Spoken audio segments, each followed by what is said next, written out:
Hey YouTubers, it's X Factor here, and E3 is finally over, and we're going to talk about some of the PC power that was pushing the Battlefield 4 event, including PCs running the Xbox Ones. What? We'll get to that little snippet of controversy at the tail end of this video.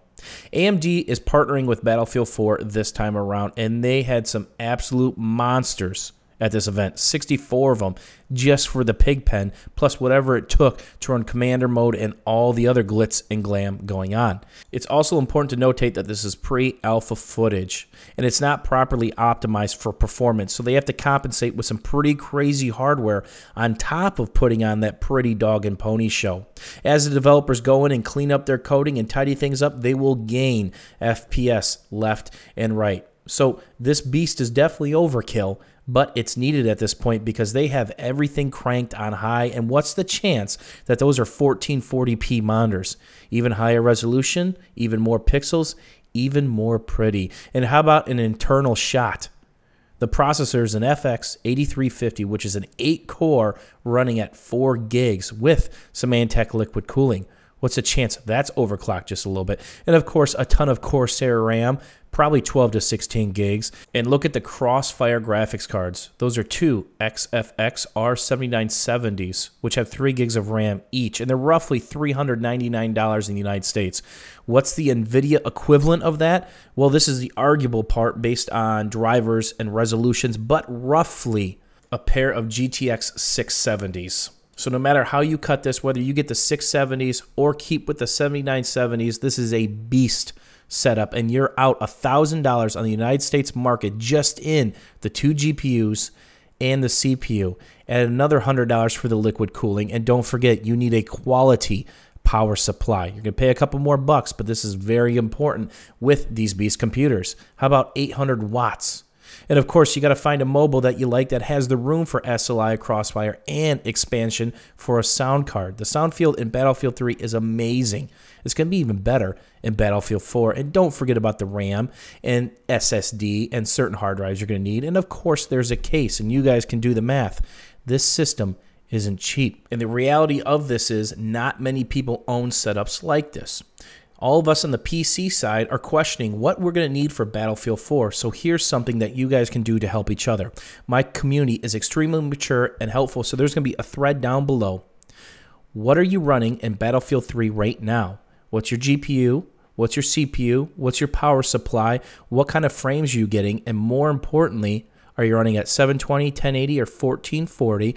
Are you running on ultra, medium? Try to give some details about your settings. Or are you a hybrid like me that gets some of the ultra mesh in there but cuts corners to get my frames locked at 121 when I'm recording? Everybody and their brother is talking about upgrading their PCs for Battlefield 4. And there's some people that don't have these major budgets to afford these beast computers. And these are the people we need to help out the most. What can we get away with playing Battlefield 3 at acceptable frames? And at the end of the day, you define acceptable. When I had my starter PC, it was 60 frames because I had a 60 hertz monitor. But now it's 121 because I've increased my budget and my personal requirements while gaming. Of course, Battlefield 4 will arguably have a sliding performance compared to Battlefield 3. If you're getting 100 frames right now in Battlefield 3, you're probably not going to get 100 frames in Battlefield 4 if you match up your settings. You're going to have to give something up if you don't make some hardware changes. But it probably won't be much, so this is going to be all a little bit based on speculation. So let each other know down below what you're using. Are you happy with it? And are you planning on making graphics, CPU, mobile, RAM upgrades? And because this thread is on Reddit, feel free to take a picture of your rig. And of course, provide links. If you're in the UK or in Europe, your prices and suppliers are going to be different. So if you can find deals, don't forget to link those in your Reddit thread, and feel free to talk about whatever you want within your blurps. Again, it's about getting as much information out there to help the rest of the community, because when I started in the PC world years ago, I was an absolute noob and had no clue. But now, thanks to some helpful advice, self-education, and just reading around the internet, I built my last 7 or 8 PCs, picked my own parts, and been extremely happy with my budget and results every time. And last but not least, let's talk about some PC-related controversy. E3 is all about the dog and pony show, making things extremely pretty and using every trick of the trade possible. How about Xbox One? It's supposed to be on Windows 8. Well, they had to reset one, and they didn't reset an Xbox. They reset a PC running on Windows 7.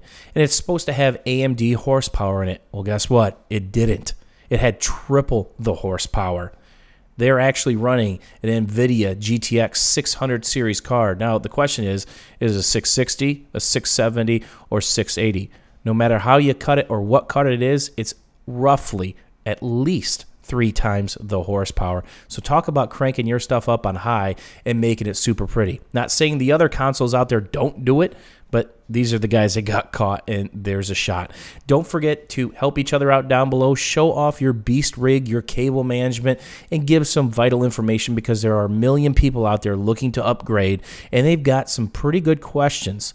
Obviously, I don't have all the expertise, and nothing is better than if somebody already has a similar system talking about their actual frames and results within Battlefield 3 and potentially what they might be looking to upgrade. I'll provide some Amazon links down below to some of these pieces that are in this computer. And don't forget to contribute as much information as possible in the Reddit thread down below to help each other out. And last but not least, if somebody can nab that Xbox One emulator for PC, I'll pay you some cold hard cash. Who wouldn't want that? As always, YouTube, thanks for visiting. Thanks for hanging out. If you found this information in the thread useful, don't forget about the old thumbs up. See you soon, guys.